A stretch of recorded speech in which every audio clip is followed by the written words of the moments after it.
200 Hindu kingdoms, 1,700 Hindu provinces that covered more than 6 million kilometers square of Asia. The Supreme Pontiff of Hinduism, SPH, Bhagavan Sri Nithyananda Paramashivoham.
Nithyananda. Nithyananda.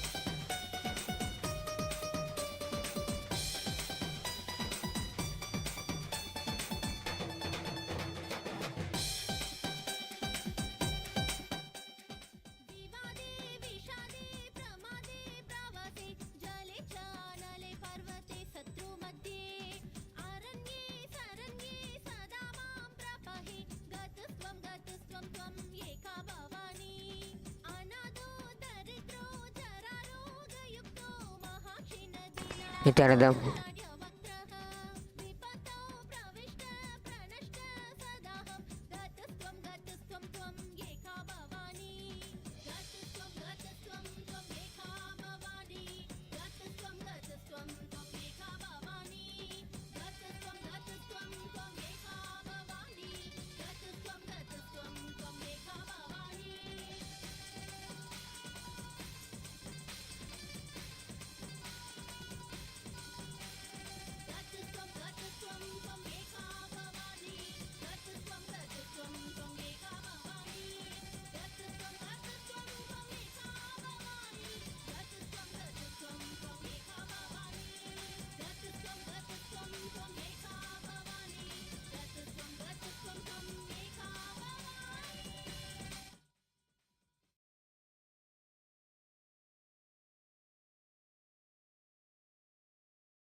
Nithyanandam. I request all the participants to please be seated with your head, neck and spine in a straight line. It is time to begin the Nithyananda Yoga. Let us now start with the Sadguru Vandanam. Get your hands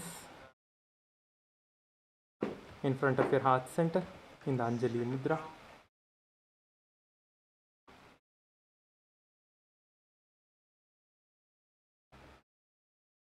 Nithyanandam Paramasukhadam Kevalam Jnanamurtim Dvandvatitam Gagana Sadrusham Tattvamasyaadhilaksham Ekam Nityam Vimalamachalam Sarvadhi Sakshibhutam Bhavatitam Trigunarahitam Sadgurum Tam Namami.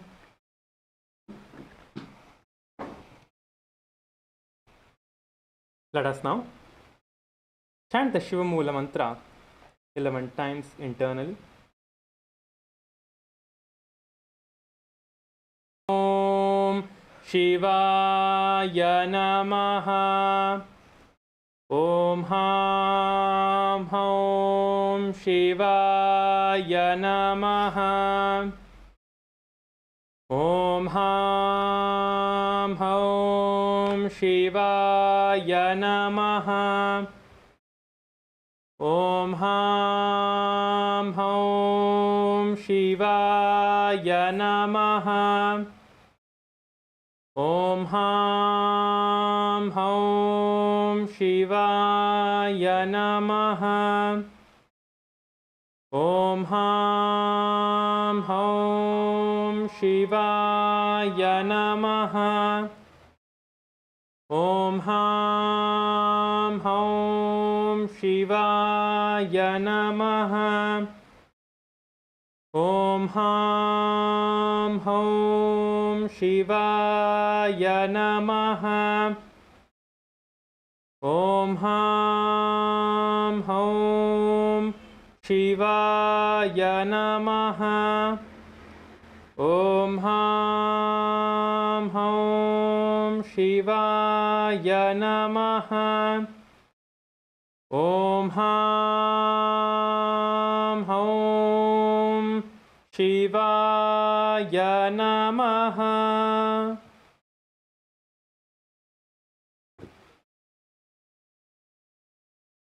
Let us now enter into the Tattva Chamanam, which is the ritualistic cleansing. Please get your Panchapatram, which is the cup of water, Uddharini, which is the spoon. Take an Uddharini of water with your left hand. Place your right hand in the Gokarna Mudra. Gokarna Mudra is where you place your index finger to the center of your palm. Just bend your index finger to the center of your palm and take one Uddharini, one spoon of water to the center of your right palm. As we chant the mantra, sip the water at the end of the mantra. Om Atma Tattvam Shodayami Swadha. Om Vidya Tattvam Shodayami Swadha. Om Shiva Tattvam Shodayami Swadha. Now wash your hands with an Uddharini of water. With the base of your thumb, now wipe your lips from right to left twice. Om Ham Hridayaya Namaha. Now please wash your hands again. Now with your index, middle and ring finger touch above the upper lip and below the lower lip. And again wash your hand with an Uddharini of water. With your index finger and thumb joined together, touch your right nostril, left nostril. Now with your thumb finger and ring finger joined together, touch your right eye, left eye, right ear, left ear, and again wash your hands with an Uddharini of water. Now with the little finger and thumbs joined together, touch your navel center, your right chest, left chest. Now with all the fingertips joined together, touch above your head, right shoulder, left shoulder, and then the heart center. Now again wash your hands.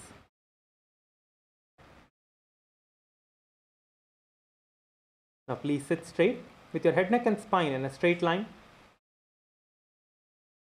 Close your eyes. All of you please close your eyes. And now let us make a strong intention. Create a conscious resolution, the Sankalpa. What you want to manifest through the Nithyananda Yoga. Visualize that intensely, already manifesting in your inner space.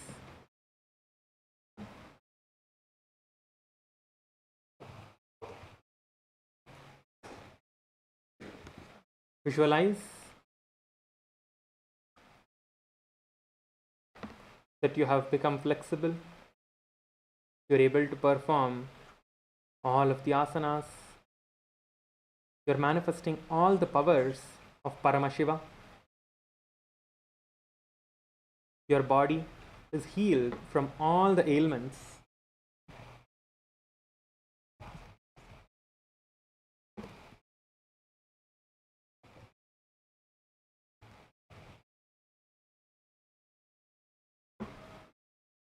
Visualize that you are experiencing that space of oneness with Swamiji. You're breaking all the patterns you have.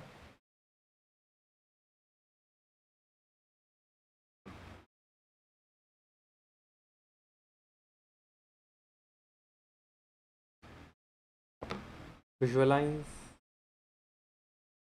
that you're experiencing completion with everyone, with yourself, with your body, with your family, with everyone in your life. Visualize that you have experienced that space of completion.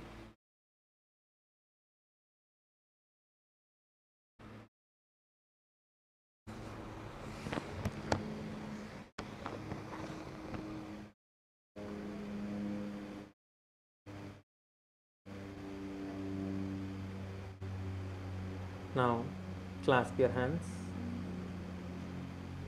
Place your right hand above the left and place your hand on the right thigh. Let us now begin the Sankalpa.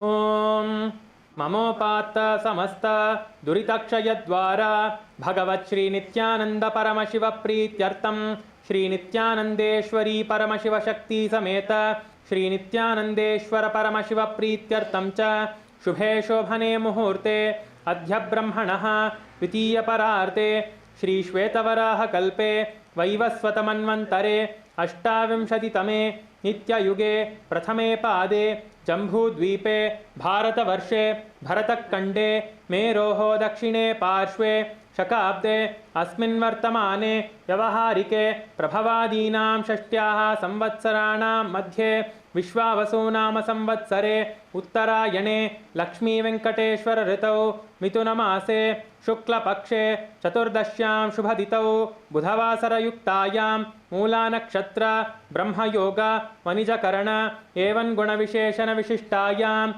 अस्यां शुभदितौ श्री कैलासोन्नतद्वादशान्तश्यामलापीठारूढ श्री मीनाक्षी सुन्दरेश्वरा भिन्नस्वरूप परशिवपुत्र रत्नकुमार गुरुमन्यतुल्यावतार श्री पार्वती स्तन्यपानलब्ध दिव्यज्ञानविश्रुत सकल निगमागमसारभूत द्राविड वेद प्रवर्त्रे श्रीमत्परमशिवकरुणासमधिगत मुक्तामय चतुरक्षयान गीयमान छत्रचामर श्रीचिह्नकाहलादि समस्त विरदावल्यलङ्कृत ज्ञानविज्ञान चक्रवर्ती सर्वजनसंग सत्यो निर्वाण दीक्षा व्ययापवर्गवर्ष विश्राणजीमूत परमतकलभकेसरी शैव सिद्धान्तस्थापनाचार्य श्रीराजादिराजपाण्ड्य महाराज गुरु क्षपन शाक्यादि महान्धकार निवारण ज्ञान भानु वीक्षणानर्हार्ह ध्वजोच्छेदन पूर्वक श्रीमद्वृषभध्वजस्थापक शैव समय कर्त्रे सर्वज्ञपीठारूढ़ श्री जगद्गुरु श्री ज्ञानसंबंध देशिक स्वामी वागीश सुंदर माणिक्यवाचक स्वामिनाम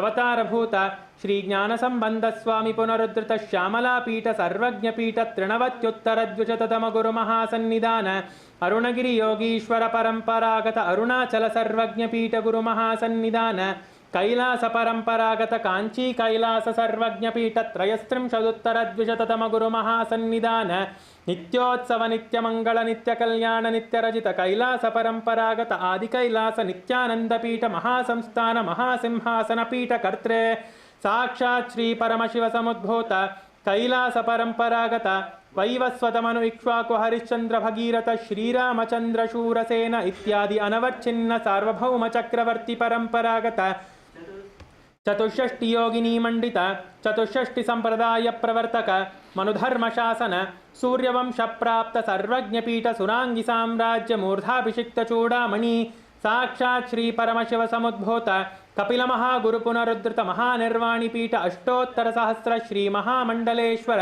साक्षात् श्री परमशिव समुद्भूत श्री महागणपति समारंभ अनवच्छिन्न पीठाधीश्वर गुरु परंपरा प्राप्त अटलपीठ अष्टोत्तर सहस्र श्री अटलपीठाधीश्वर धर्म मुक्ति स्वर्ग पुरस्वर्ण पीठ त्रयोविंश गुरु महासन्निधान कैलास परंपरागत आदिपीठ सर्वज्ञ पीठ जगद्गुरु Shri Kailash पुनरुद्धारक Shri Kailasa Paramacharya Srimad Paramahams Parivrajakaacharya Varya Satchidananda Pranava Swarupa Shrotriya Brahmanishta Srimad Jagat Guru Shri Lashri Bhagavat Shri Nithyananda Paramashiva Shri Jnana Sambandha Deshika Paramacharya Swaminam Prityartam Tesham Padarvindayoho Bhakti Siddhyartam Guru Kripa Kataksha Siddhyartam क्षेमस्थैर्य वीर्य विजय आयुरारोग्य ऐश्वर्याणाम् अभिवृद्ध्यर्थं धर्मार्थकाम मोक्ष चतुर्विध फल पुरुषार्थ सिद्ध्यर्थं समस्त दुरितोपशान्त्यर्थं समस्त मंगल अवाप्त्यर्थं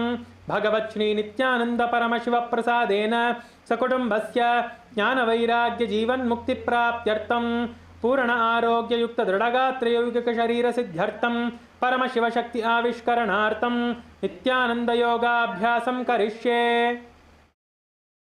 Om अपौपस्पृश्य. Please wash your hands with an udharani of water and place your panchapatram and udharani away from you so it doesn't trip over.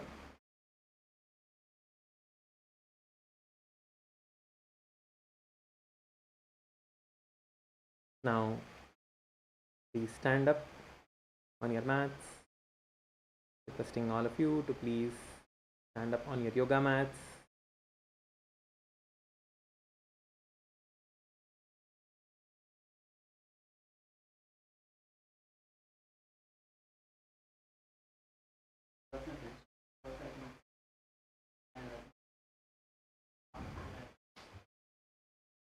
Yes, let us now first start rotating our heads. Slowly start rotating your heads. When you are rotating your head, make sure that your chin is going down towards your chest.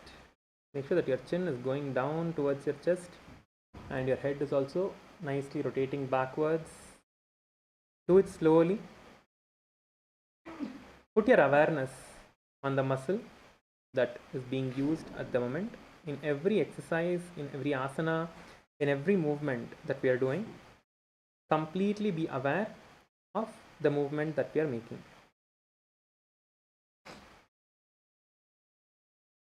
Now, you can turn your head from side to side. Try to tilt your head and bring it close to your either of the shoulders. Don't lift your shoulder up, just bend your head alone. Bend your neck and try to touch your shoulder with your ears. Just gently move your head to the side and try to touch your shoulder with your ears. Now, bend your head forward, try to get your chin towards the chest. You can use gentle pressure with your hands. Just gently push your head forward and then gently pull your head backwards. You can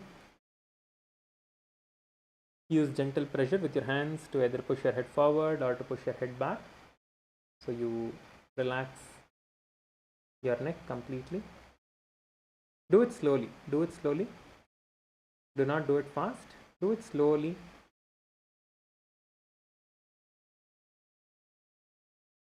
Now you can stretch your hands out.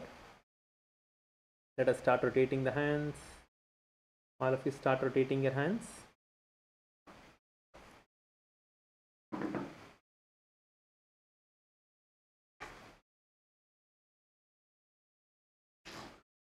Rotate your hands in the opposite direction.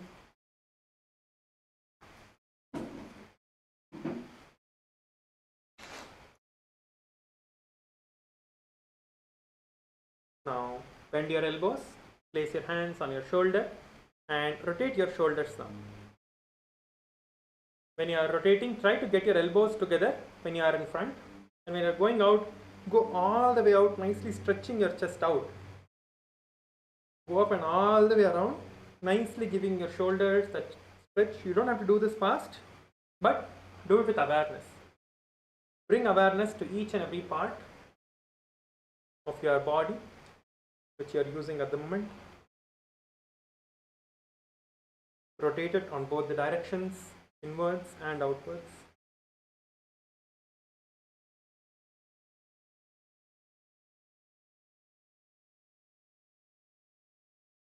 Now stretch your hands out in front of you. Make a fist and rotate your fist.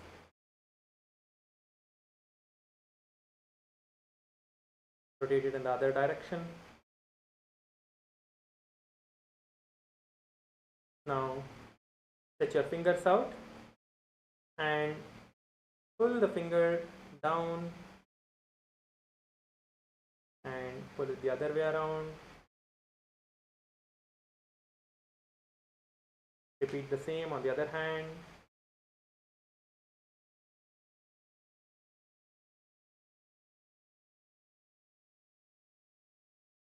Now let's swing from side to side. Leave your hands loose and swing from side to side. Swing from side to side. Try to look behind you. When you're swinging on the either sides, try to turn your head and look behind you.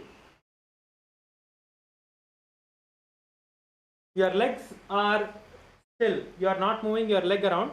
Only your hips are moving around. So make sure that your legs are still. Don't lift your feet off the ground. Make sure that your heels are completely planted on the ground and rotate from side to side. When you're rotating, look behind you. Leave your hands loose. Keep your hands loose and look behind you and stretch your back nicely and give yourself that nice stretch. Yes. Now you can stop. Now have a slight gap between your feet. Create a slight gap between your feet and bend forward and down. Bend forward and down. Try to get your hands behind you as much as you can. First try to touch the floor. You can just bounce and try to touch the floor. Just bounce and try to touch the floor first. Go up and down, up and down. When you go down, exhale. When you go down, exhale. When you go down, exhale. Come up and go down. Come up and go down. Come up and then go down. Come up and go down. Yes.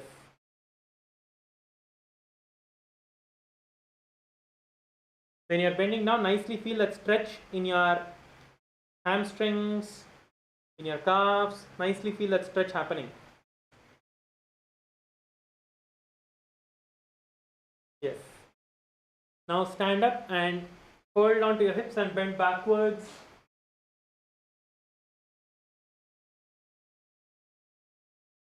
Nicely stretching your back. Leave your head loose at the back. Just drop your head towards the back.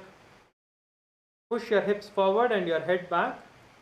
And feel that nice stretch in your lower back and your entire back. Yes. Now please stand up. Interlock your fingers. Take it all the way up above you. And stretch yourself up, trying to reach the rooftop. Stretch yourself up, trying to reach the rooftop. Nicely stretch towards the sky and try to touch.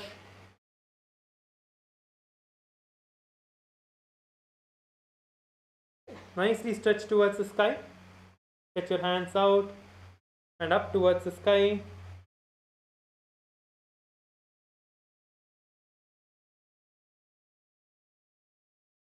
Now let us bend towards the left side. Just exhale and bend towards the left side. And then towards the right side.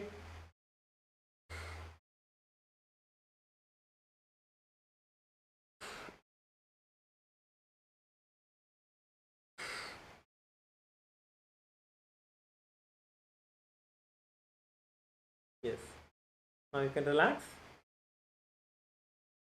Now let us start and put your hands behind your back. Let us do the next stretch. Lock your hands behind you and bend forward and down. Lock your hands behind you, bend forward and down.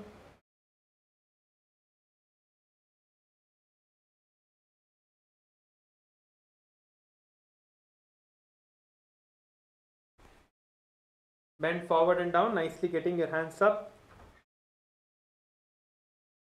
Yes, now please stand up and relax.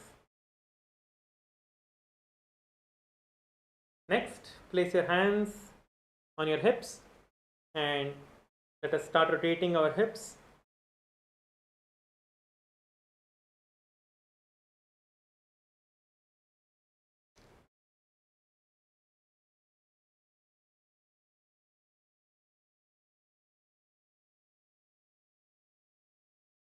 Rotate in the other direction.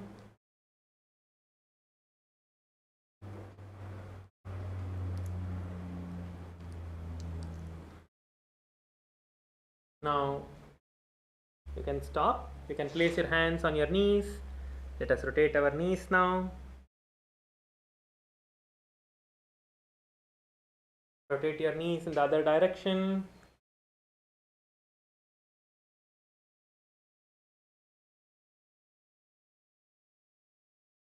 Yes, you can stop now. You can stand up. Lift one leg up. You are rotating the ankles now. Please start rotating your ankles.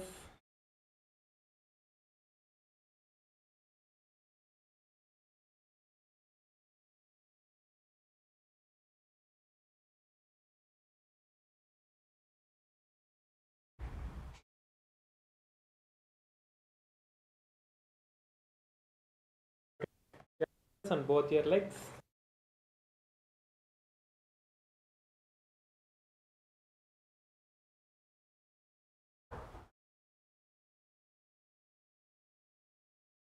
Next, you can stop. We are going to be doing moment. We're going to intensely 1 minute to make yourself feel completely awake, so we can enter into the skeleton dance next. Yes. Now let us start jumping. For the next 1 minute, we are going to be intensely jumping for 1 minute now. So let us start. All of you start jumping. Try to get as high as you can. Jump, jump, jump. All of you jump and get yourself as high as you can. Start jumping. Start jumping. Everyone start jumping. Jump as high as you can.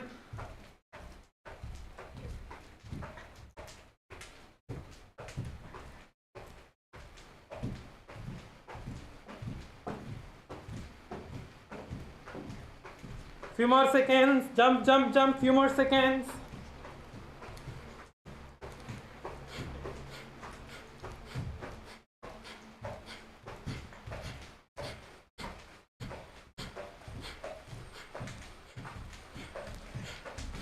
Yes, now you can relax.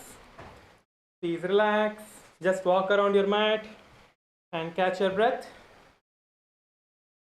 Just walk around your mat for a few moments and catch your breath.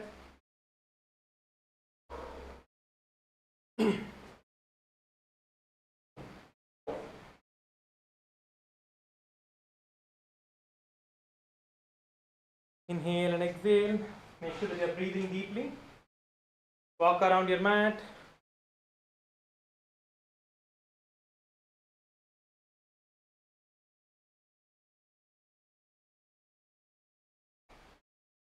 Now we are going to be beginning the skeleton dance.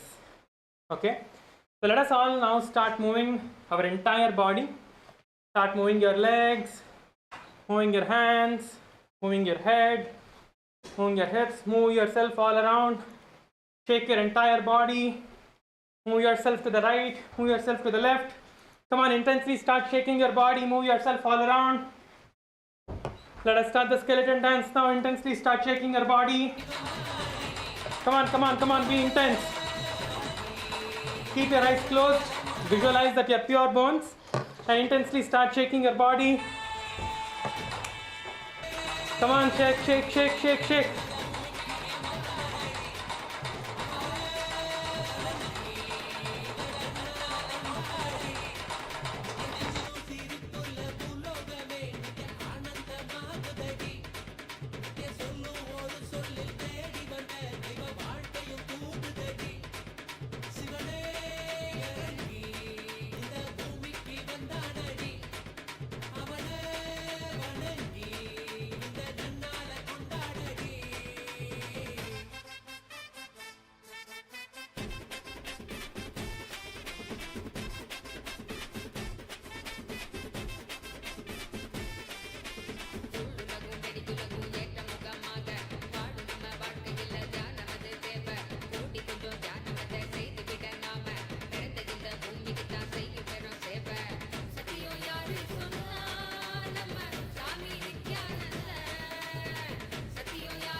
Come on, shake your body, shake, shake, shake in all directions. Move your body intensely. Be intense, move yourself around. Don't stop, don't stop. Keep your eyes closed. We have a few more moments. Have a few more minutes. Continue to shake your body intensely.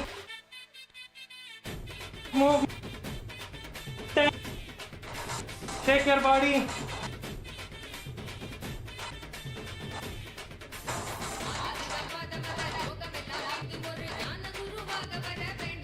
Last 2 seconds. Intense.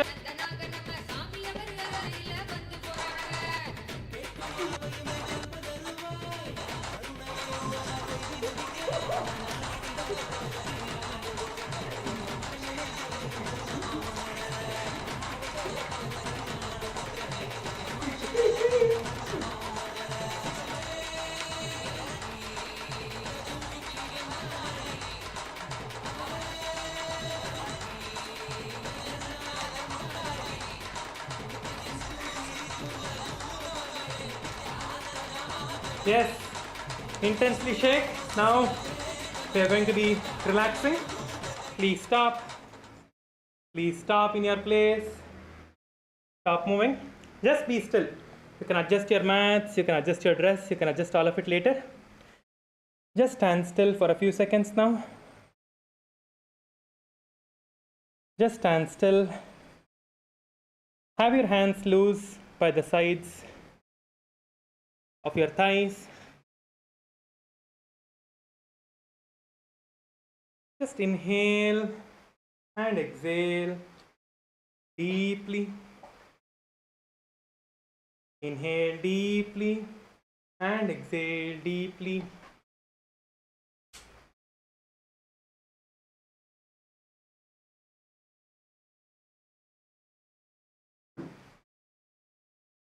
Inhale and exhale deeply.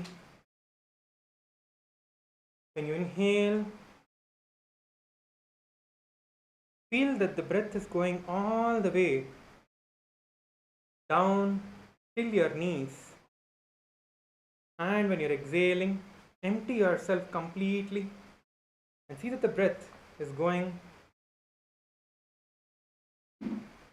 completely off from the knees.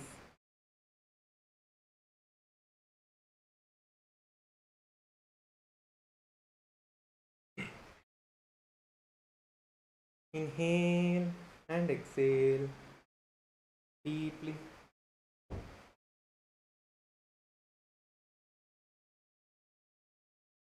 Feel your entire body pulsating with that energy.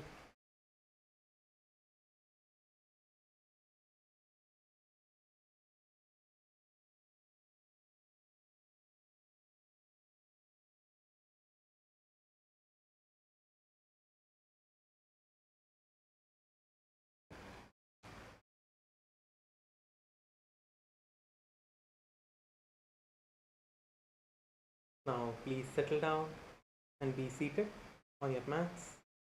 You can adjust yourself, you can adjust your mats, you can adjust your dress. You can adjust and please be seated on the mats.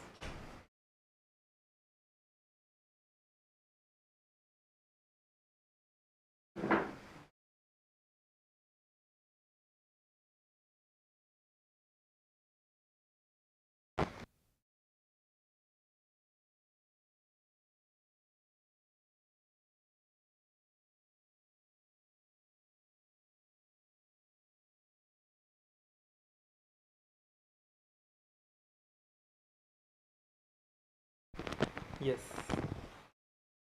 Now, let us all first get into the Gajasana position. We are going to be starting with the first asana for today.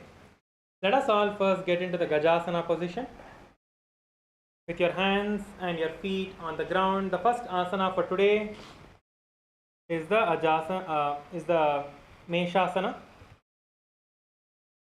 The first asana for today is the Meshasana. So requesting all of you to please get into the Meshasana position. To start the Meshasana, all of you get into the Gajasana position with your hips raised up, with both your feet flat on the ground, your back in a straight line. Make sure that your back is in one straight line and that your back is not bending.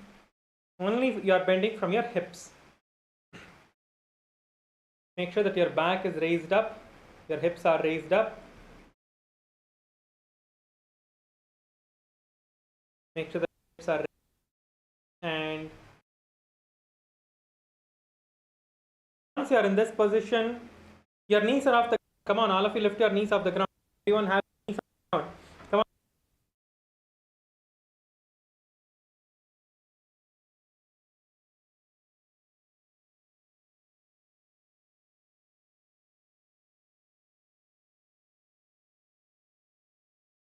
You are going to do the same way.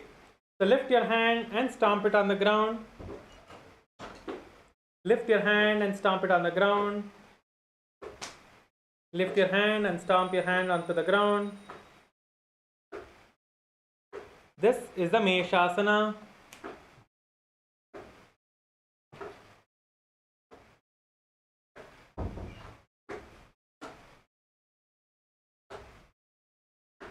गजासन संस्थितो एकैकं बाहुं भूमौ ताडयेत् मेषासनं भवति. Yes. Now you can stand up. So we'll now be moving on to the next asana, which is the Ajasana. So all of you can see how to perform the Ajasana first. He'll be showing you how to do the Ajasana, and then all of you can perform the Ajasana. So for this asana, we can get into partners. Yes. Are everyone able to hear me? Is the audio clear now? Is it better? If yes, please wave your hands. If you're able to, yes. If you're able to hear. Okay, I think the audio was breaking. Okay.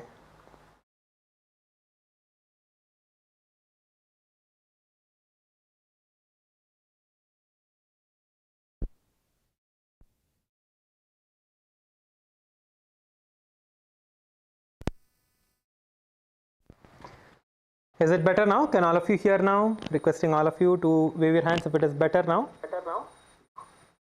Yes? Yes. Okay, yes, thank you. Okay, so let us now get ready to perform the Ajasana. So first, as you are in the Gajasana position, once you are in the Gajasana position, you are going to raise yourself up to the air, as you can see in the screen now. So you will get into the Gajasana position first. From here, you are going to be lifting your legs off, you are going to be kicking your legs up, and you are going to be going down slowly to the ground. So this is the asana. Okay, so you can take the help of your partner for this. So your partner can hold one leg and just you can go down. You can perform this as much as you can. Just try to get into the handstand position first. You don't have to go down. First, just try to get into the handstand position, and your partner can just hold you here. Those of you who can do handstand, you can perform the next step, which is going down from this asana. But first, perform the handstand position and just drop back down. Your partner can help you to hold your leg. Just hold both your legs or one leg also. Or you can do this against a wall as well. If you want to, you can go against a wall and you can do it with the support of your partner also. So this is the Ajasana, where you kick up into handstand and go down.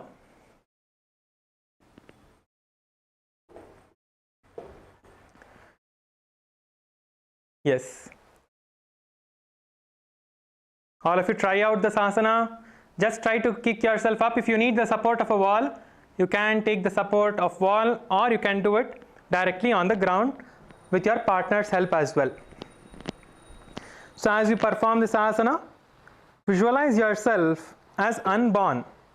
Aja means unborn. Visualize yourself as unborn, existing for all eternity. Visualize that you are unborn and you are existing for all eternity. If one person has done, you can repeat it with the other partner. If you have done, or if your partner have done, switch and the other person should do now. Come on, both of you try out the asana. While you're performing this asana, visualize yourself as unborn and you're existing for eternity, and continue to perform the Sahaja Kumbhaka. Sahaja Kumbhaka is where you inhale and exhale comfortably. Perform the Moola Bandha and chant the japa. Om Nithyananda Paramashivoham. गजासन संस्थितो पादद्वयम् अन्तराळे कृत्य मस्तकेन भूमिं स्पृशेत् अजासनं भवति. Yes, you can relax now. Yes, nice. I see many of you did it really well. Good. So now please be seated on the ground. We are going to be performing the Dhanantarasana now. So you are going to be seated on your heels as your knees are on the ground. Just make sure that you are sitting on your heels. Your legs are together, your knees are together. Interlace your fingers and hold your toes behind you. Pull your feet towards your perineum, then place your hands on your knees. Just firmly hold on to your leg and pull yourself. Pull your feet towards yourself and then just place your hands on your knees. I still see that some of you are performing the Ajasana. Requesting all of you to please come and be seated for the next asana. I see some people in the Antigua female side are still trying. Nice. I see that you are all performing, making sure that each and every one of you are doing. Nice. Good. Now we will be entering into the next asana, which is a Dhanantarasana. So requesting all of you to please be seated in the Dhanantarasana position, with your knees on the ground, with yourself seated on top of your heels. First, hold on to your toes with your fingers and pull your toes towards your perineum. Pull your toes up as you are seated on your on your heels. Pull your toes towards upside. Just pull your toes up, and then you can relax and place your hands on top of your knees.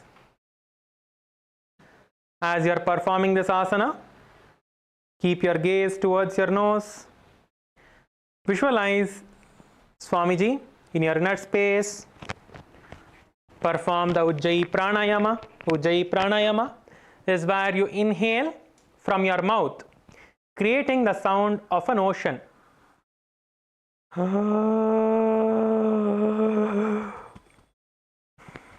And exhaling from your nose.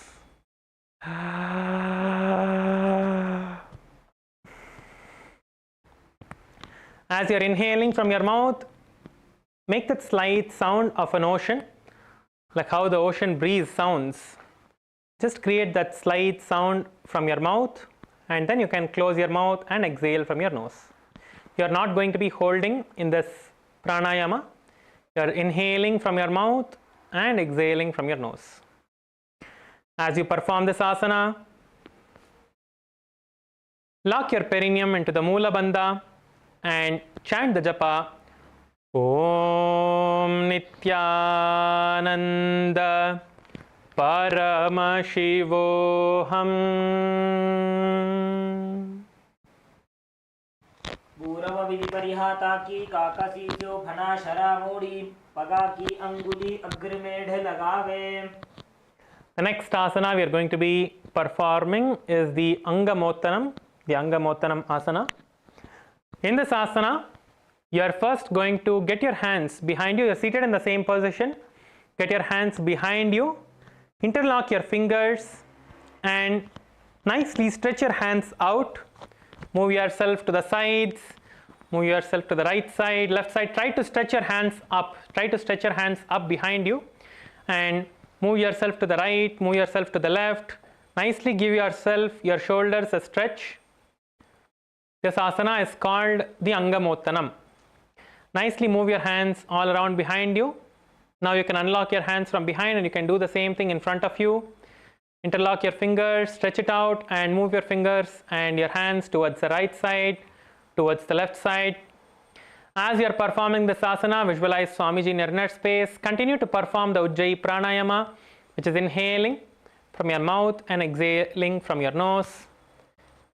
Keep yourself engaged in the Moola Bandha, which is a perineal lock, and chant the japa.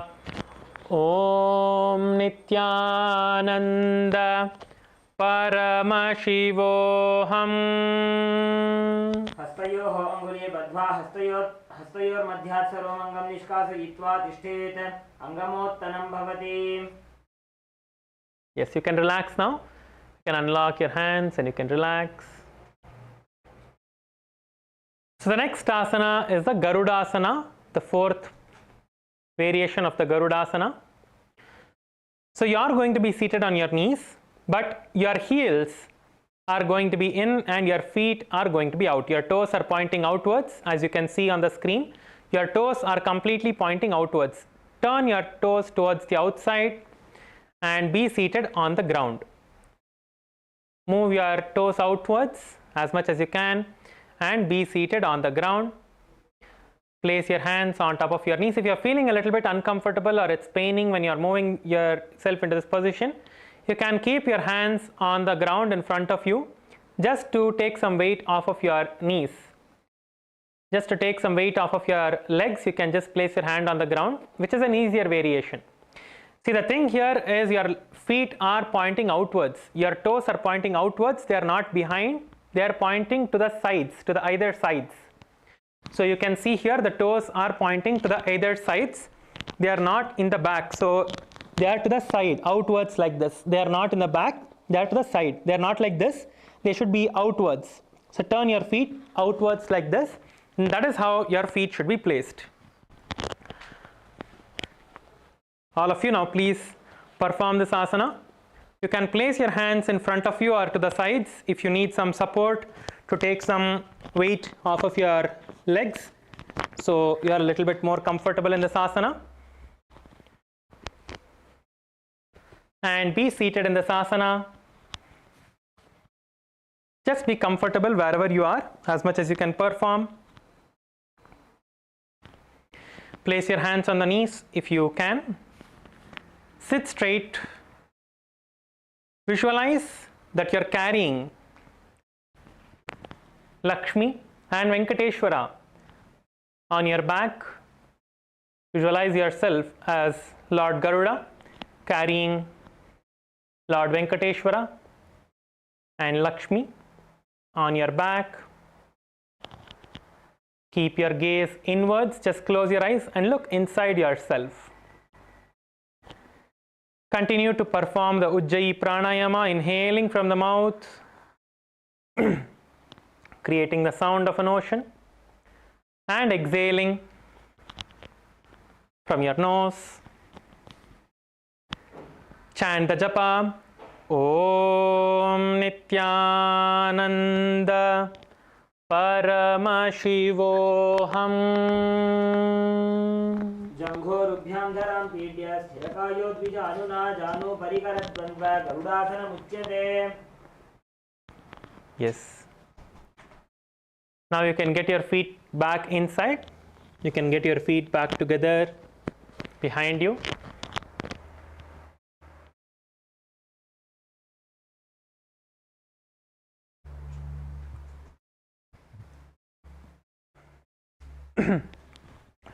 So the next asana is the Ananda Mandirasana.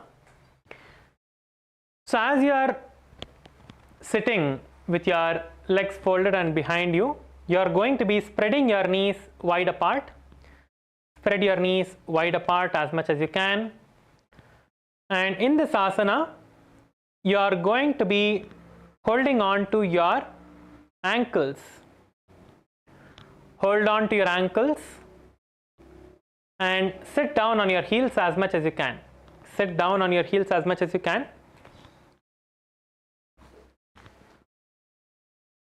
You can see this is how you place your heels.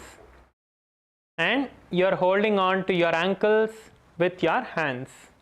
And keep your knees spread apart widely. Nicely spread your knees apart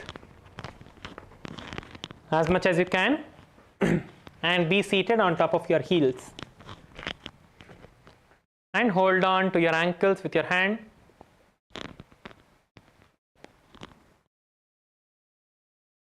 Visualize that you are residing in a temple, performing the Ujjayi Pranayama, Mula Bandha, and chant the japa Om Nithyananda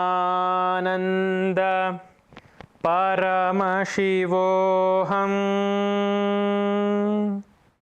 अथ वक्षे वीरनाथ आनन्दमन्दिरासनं यत्कृत्वा अमरो धीरो भवत्येवेह साधकः. The next asana is the Mandukasana 2.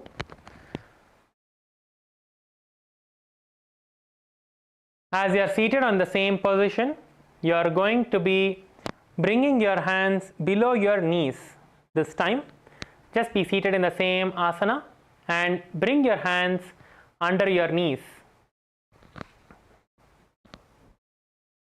Bring your hands under your knees and keep your back straight. Sit with your head, neck and spine in a straight line.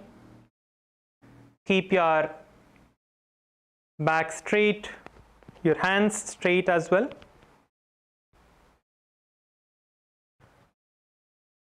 Now we are going to be performing the Kechari Mudra here. So Kechari Mudra is where you bend your tongue and try to touch the back of your throat. With your tongue, try to touch the back of your throat.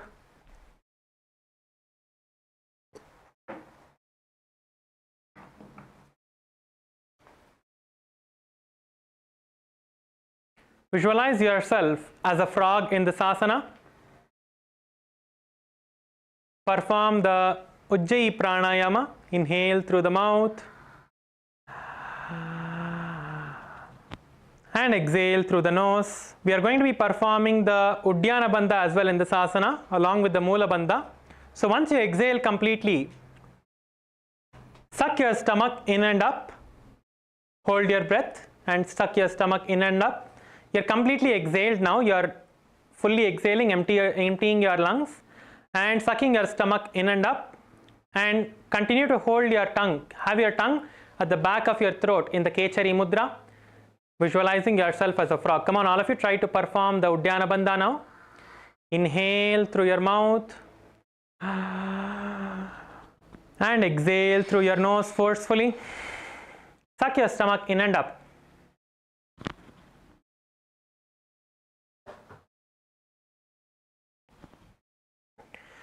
When you can't hold any longer, slowly relax the bandha and inhale through your nose.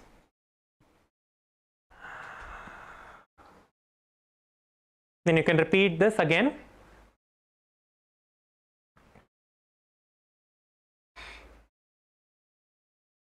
Inhale through the mouth, exhale through your nose, suck your stomach in and up.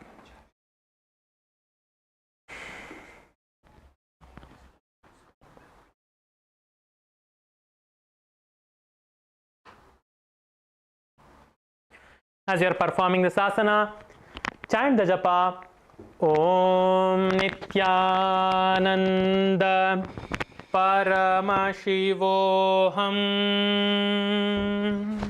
पृष्ठं सम्पीड्यगुल्फाभ्यां जान्भङ्गे समलयाकृतिः हस्तोपादतले क्षिप्तो मण्डूकं पाददोषहृत्.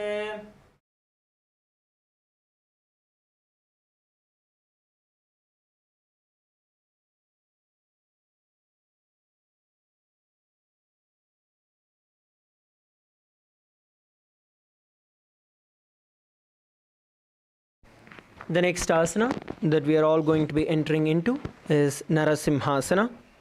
Now, sit on top of your heels, toes tucked on the ground. Sit on top of your heels, toes tucked on the ground. Next, you're going to place your hands in front of you, spreading your fingers wide apart. Spread your fingers, place your fingers on the ground. Get on top of your knees. And from here, you're going to stick your tongue out and exhale forcefully.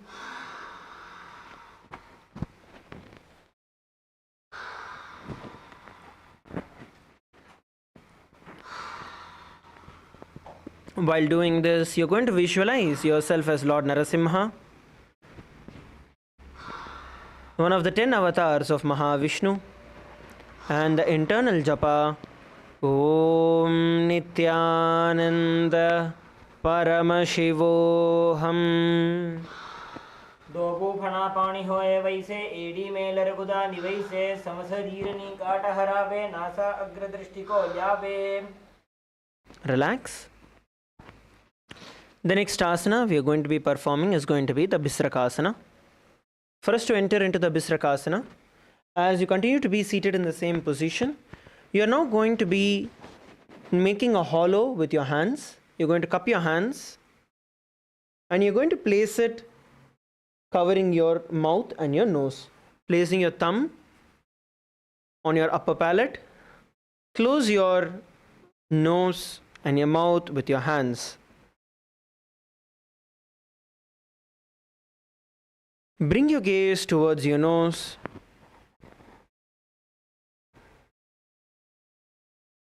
Bring your gaze towards your nose.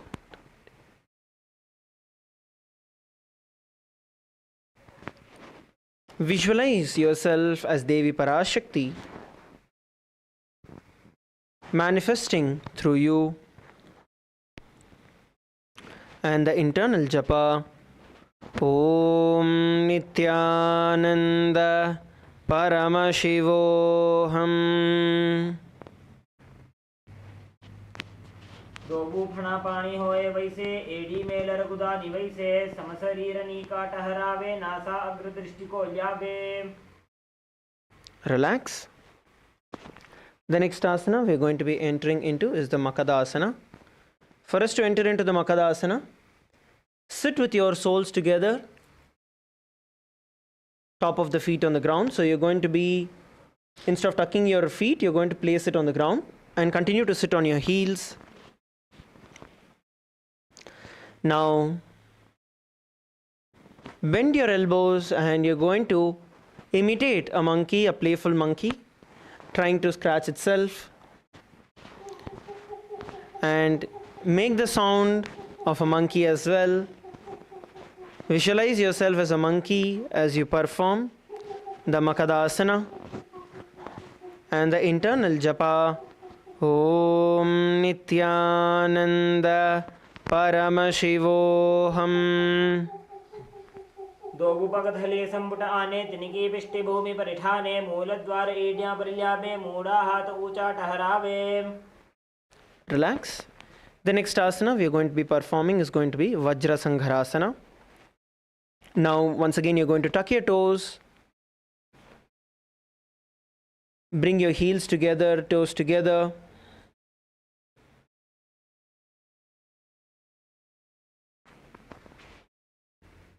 Lift your knees off the ground, knees as wide as possible and knees off the ground. And hold your elbows behind your back. Hold your elbows behind your back.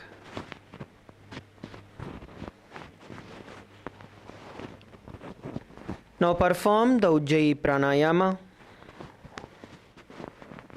Inhaling through your nose and your mouth. And then exhaling through your nose. Visualize yourself as strong as a diamond in your inner space. And the internal japa, Om Nithyananda Paramashivoham. प्रथम पणा पानी होए वैसे Dogu AD गुदा निवैसे गोड़ा उभा राखे their आड़े वाय पसारे धीर. Relax. The next asana we are going to be entering into is Kanjanasana. In Kanjanasana, keep your toes down, ankles crossed behind each other. Cross your ankles and sit on top of your heels. Cross your ankles and sit on top of your heels.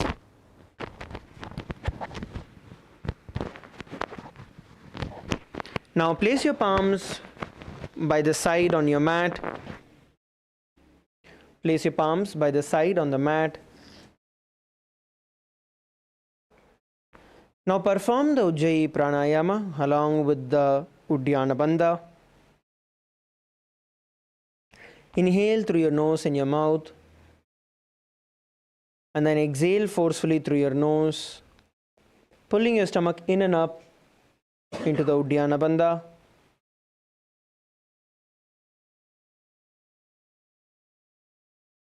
And the internal japa, Om Nithyananda Paramashivoham. खञ्जनासनमावक्षे यत्कृत्वा सुस्थिरो भवेत् पृष्ठे पादद्वयं बद्ध्वा हस्तौ भूमौ प्रधारयेत्. The next asana is going to be Kurmasana. Now, as you continue to be seated in the same position, keep your knees wide and then the floor. Now place your hands on top of your knees and continue to perform the Ujjayi Pranayama. We will not be performing the Uddiyana Bandha in this, only the Ujjayi Pranayama. Inhaling through your nose and your mouth, and then exhaling through your nose. Keep your knees as wide as possible. Come on, all of you, open your knees. Open your knees. Open them as much as you can.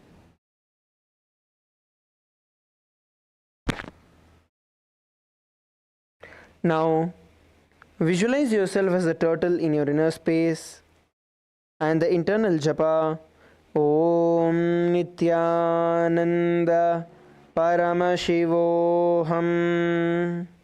गुल्फौ च वृषणस्याधो विक्रमेण समाहितौ ऋजुकाय शिरो ग्रीवं कूर्मासनमितीरितम्.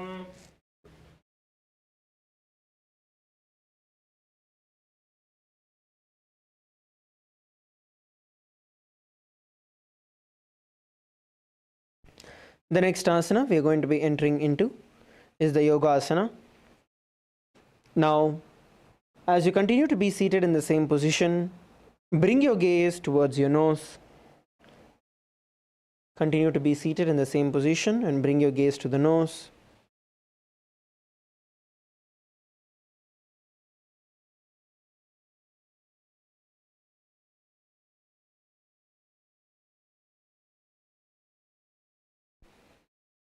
Continue to perform the Ujjayi Pranayama, inhaling and exhaling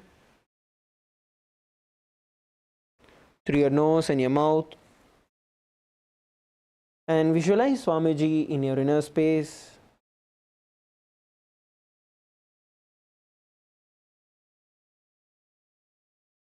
And the internal japa, Om Nithyananda Paramashivoham. उदं नियम्य गुल्फाभ्यां विक्रमेण समाहितः योगासनं भवेदेतत् इति योगविदो विदुः. Relax. The next asana we are going to enter into is the Vijogasana. Now, from this position, you're going to stand on top of your knees, crossing your ankles behind your back, and get your feet as close as possible to the opposite knees.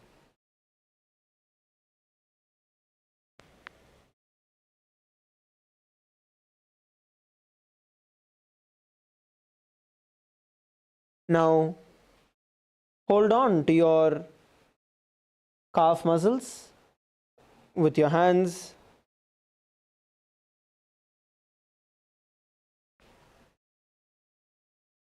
Bring your gaze towards your third eye and the internal japa, Om Nithyananda Paramashivoham.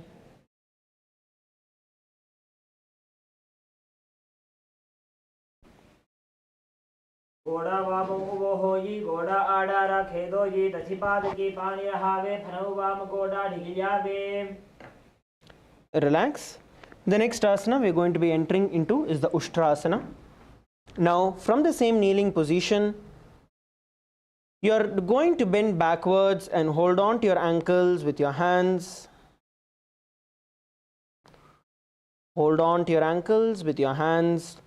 Keep the arms straight and push your hip forward and up. Look backward.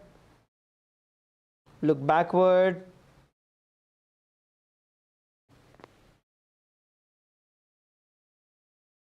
And hold the position.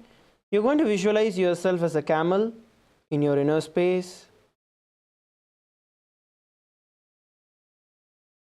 And the internal japa, Om Nithyananda Paramashivoham. मेरुदण्डग्रन्थिदाढ्य संविपादयि शुप्पुमान् कपोतोष्ट्रासनाभ्यासं कुर्यान्वितहिताशनः. Relax. Slowly come back. The next asana we are going to be entering into is going to be Jati Asana.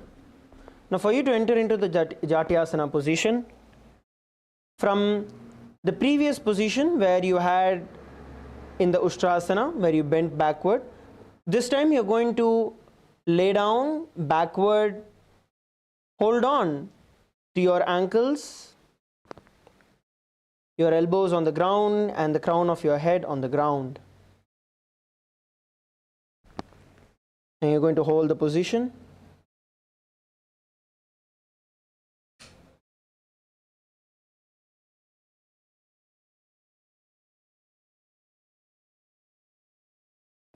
Let's do this together. Come on, every one of you, try to go down.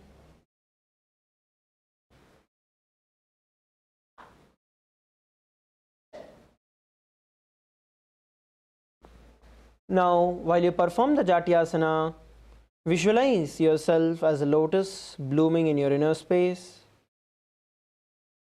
And the internal japa, Om Nithyananda Paramashivoham.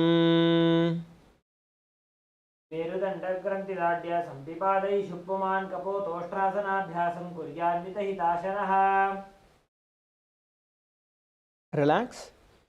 The next asana is going to be Viratasana. In Viratasana, it's going to be the similar asana, just that you're going to be doing it without the support of your hands. Initially, if you still need the support of your hands, you can. So you're going to lay down and bring your crown center on the mat. Use your hands by the sides only if there is a requirement, else do not use your hands.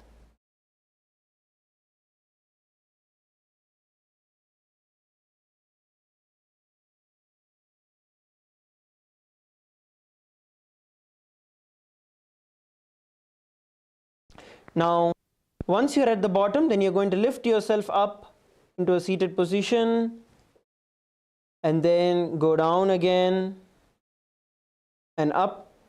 Try to do this without your hands, the support of your hands. Go up and down as you perform the Viratasana.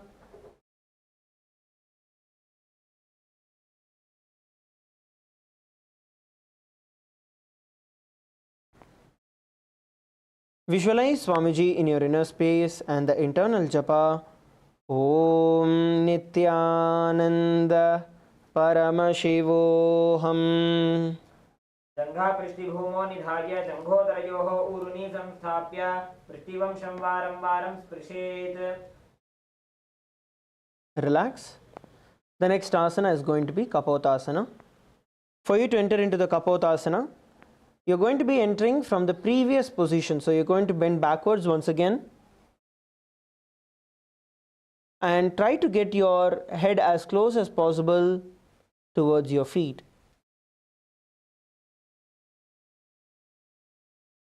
Try to get your head as close as possible towards your feet. Hold on to your toes. Place your elbows on the ground. So this is Kapotasana. Let's do this together. So from the kneeling position, you're going to try and bend as backward as possible.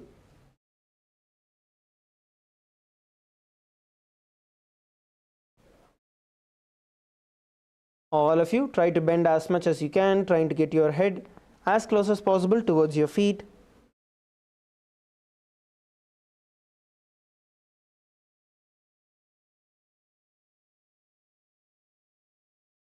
Yes, all of you bend backward. Please bend backward. Try to get your head as close as possible towards your feet. And the internal japa, Om Nithyananda Paramashivoham. मेरुदण्डग्रन्थिदाढ्य सम्पिपातैः शुक्वमान् कपोतोष्ट्रासनाभ्यासं कुर्यान्वितहिताशनः. The next asana is going to be Varasana. In Varasana, you're going to come on top of your knees. Hold your arms with the opposite hands.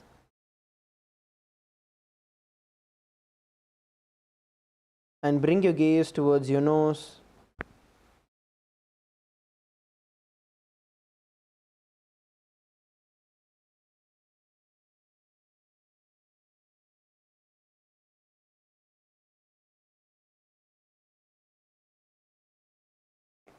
Now, hold yourself in this position and visualize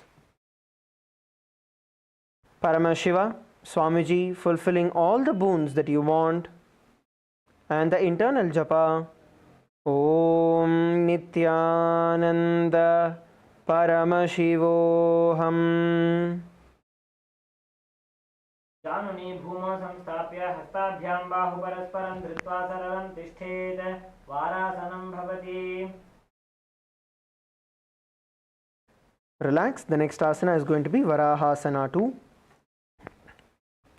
Keep your feet together, knees together, tuck your toes to the ground. Tuck your toes onto the ground.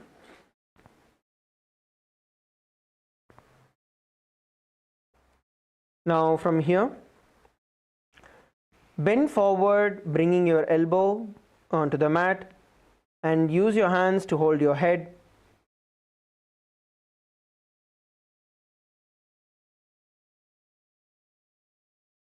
And hold the position. Bend down. Come on, all of you, bend down, bring your head onto the ground.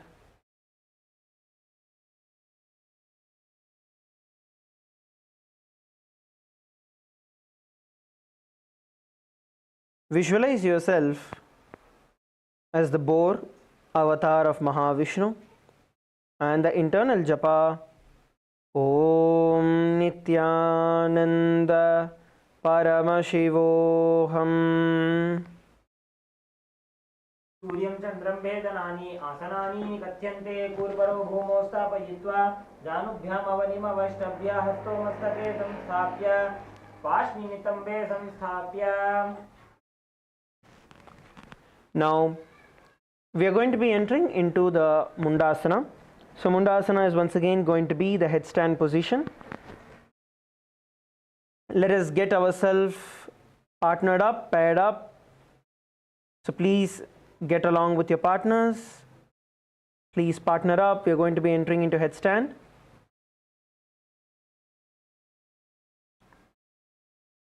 All of you, please make sure you're partnering. Okay. From this position, you're going to kneel down. Place the crown of your head on the mat. Interlace your fingers.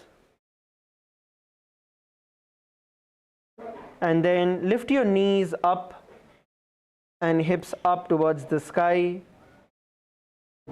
And slowly lift one foot off the ground and the other, raising your feet all the way up towards the sky into the Mundasana.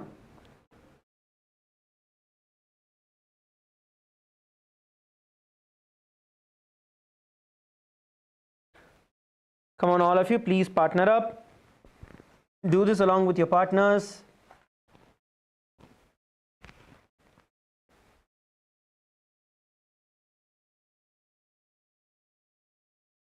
Do this along with your partners. Try to balance yourself.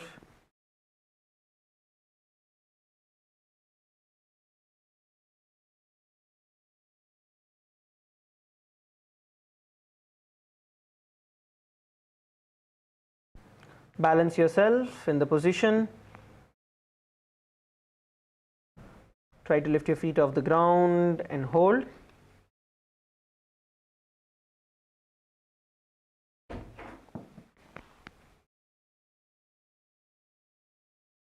While lifting, you're going to visualize yourself as a tree that has been cut. Now switch partners and repeat.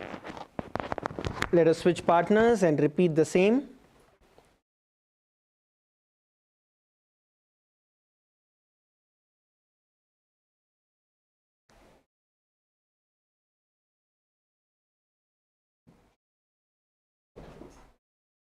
You're going to switch partners and repeat the same.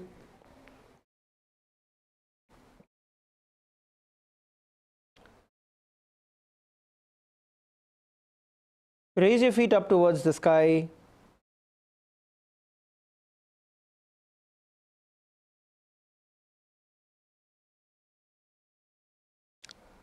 Visualize yourself as a tree. When you're doing this, you're going to visualize yourself a tree that has been cut down. And the internal japa, Om Nithyananda Paramashivoham. अधो मुण्डासनं वक्षे सर्वेषां प्राणिनां सुखम् ऊर्ध्वमार्गे पदे दत्त्वा धारयेन्मारुतं सिद्धिः. Relax, slowly come down. The next asana is going to be Andhasana. Now in Andhasana, you're going to kneel down. Bring your head in between your knees, elbows by the sides.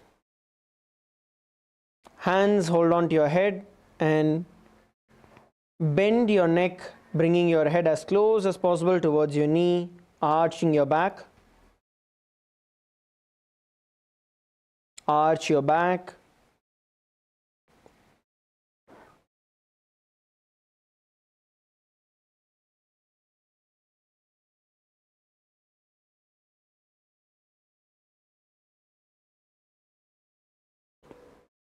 Hold the position.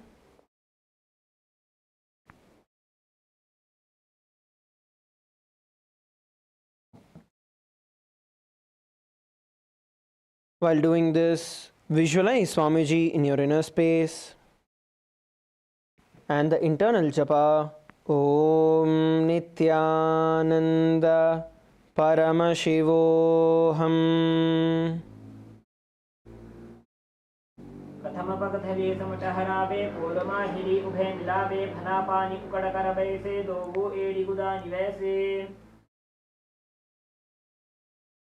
Relax. Slowly come back. Now you're going to lay down on your stomach. All of you, please lie down on your stomach.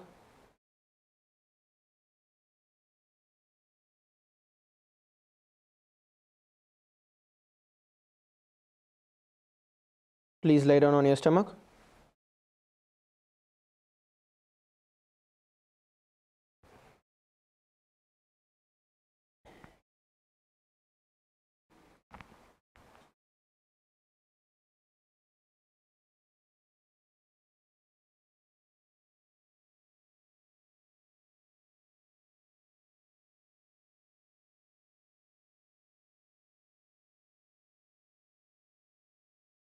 From here, we are going to be entering into the Viparita Shalabhasana.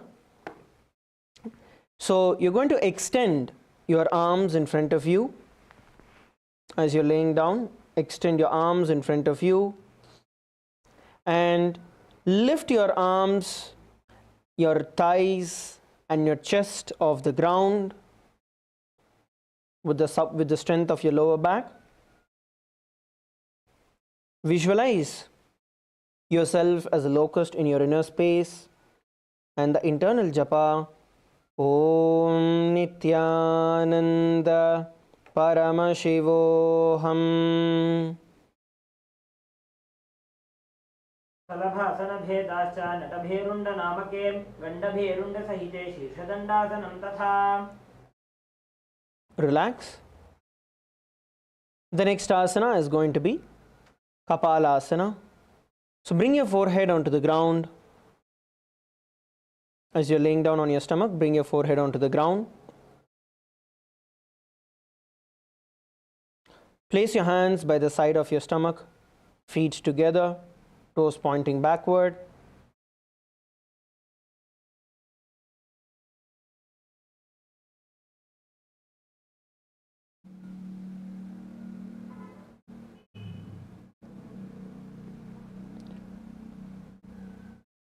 keep the chest on the mat, and now at the count of 3 we are going to lift our feet off the ground with the strength of our lower back. While doing this, you're going to visualize yourself as a skull representing the mind with purified thoughts. Ready? 3, 2, 1. Lift your feet off the ground using the strength of your lower back. Your head continues to be on the ground, and the internal japa, Om Nithyananda Paramashivoham. कपालं भूमौ निधाय ऊर्ध्वं पादौ नयेत् कपालासनं भवति. Relax. The next asana is going to be Akasha Kapotasana.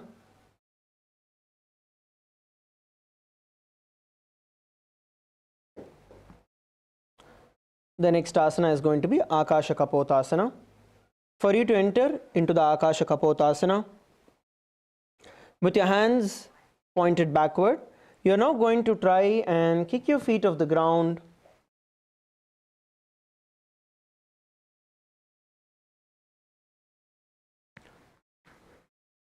Kick your feet off the ground, lifting it all the way up.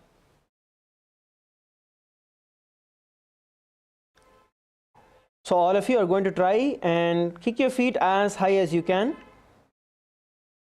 You can partner up in this. Please pair up again in this.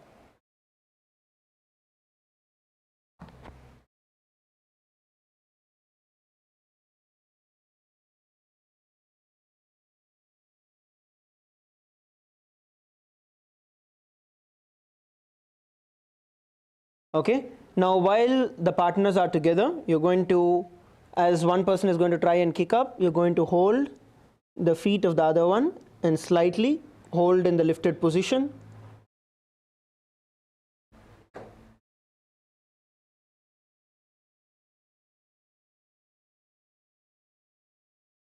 Don't bend too much, especially when you're supporting.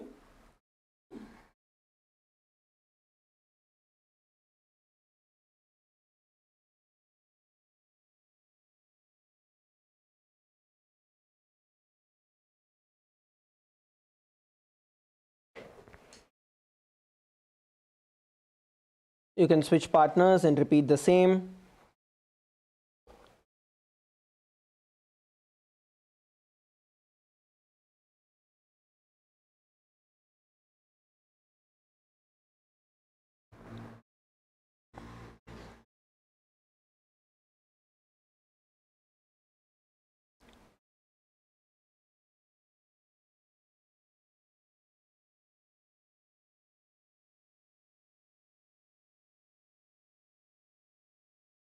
While doing this, visualize yourself as a pigeon, as a dove in your inner space, and the internal japa, Om Nithyananda Paramashivoham.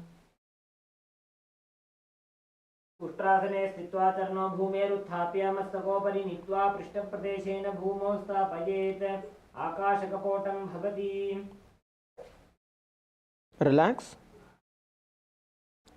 Now sit on your knees.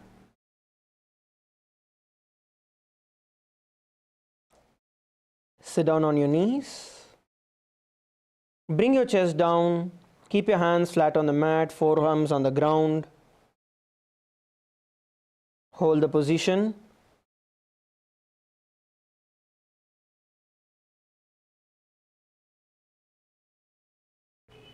Let us all enter into the Chatakasana.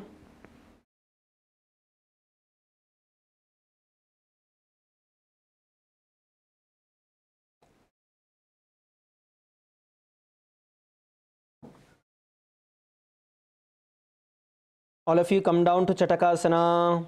Everyone bend forward and down. Bend forward and down. Place your forearms on the ground, palms on the ground. Bend forward and hold the position.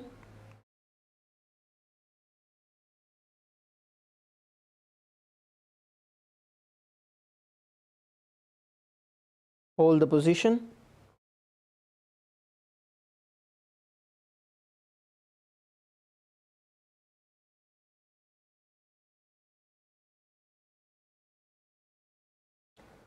Now visualize yourself as a sparrow in your inner space and the internal japa Om Nithyananda Paramashivoham. पूर्वरपर्यन्तौ हस्तौ धरामवष्टभ्यजानुनीनाभौ सङ्कुञ्च्य तिष्ठेत् शतकासनं भवति. Okay, the next asana we're going to be entering into is going to be Vrishchikasana 2. Now for you to enter into the Vrishchikasana 2, from this existing position, you're going to slowly kick your feet up. You're going to balance on your forearms. You're going to raise your hip up and then you're going to kick one foot at a time.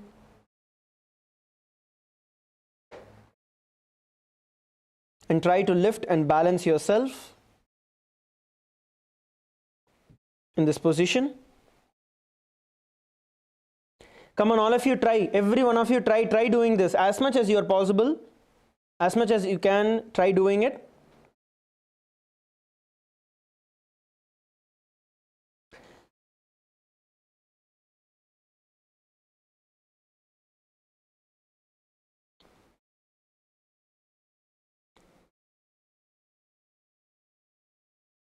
Place your forearms on the ground and try to kick your feet up. You can take the support of your partners and do this.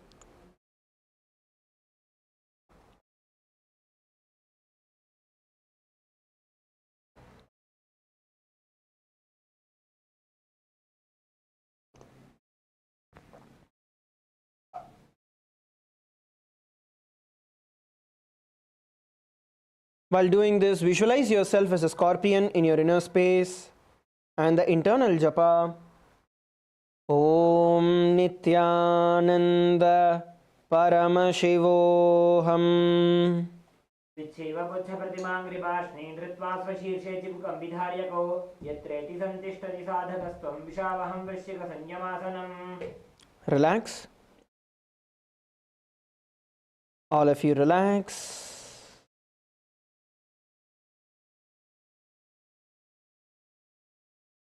And come to a seated position.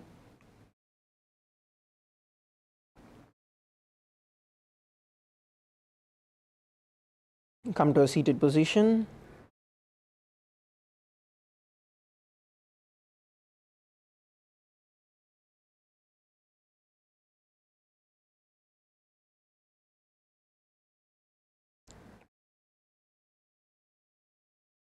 Okay, if you want to continue and try doing this a little more, we can spend a little more time. All right, because many of us are still doing it, let's continue. Pair up. We'll continue the Vrishchikasana. Take the support of your partners and you're going to repeat the Vrishchikasana. So you're going to place your forearms on the ground and your palms close to each other. So there's a triangle that gets formed between your palms and your elbows. And from there, then you're going to kick one foot at a time, which can then be held by your partner. Then you're going to lift and hold. Let's all try doing the same.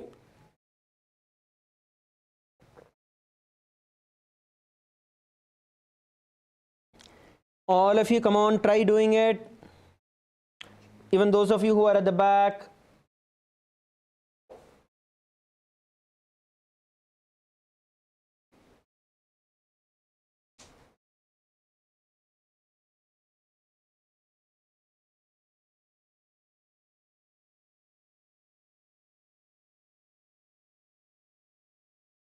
Try to lift and hold as you're doing it.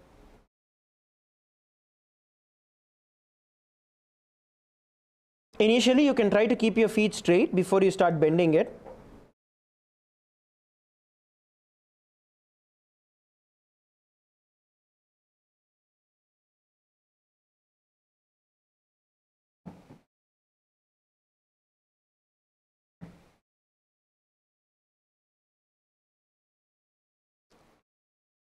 Let's all practice Vrishchikasana.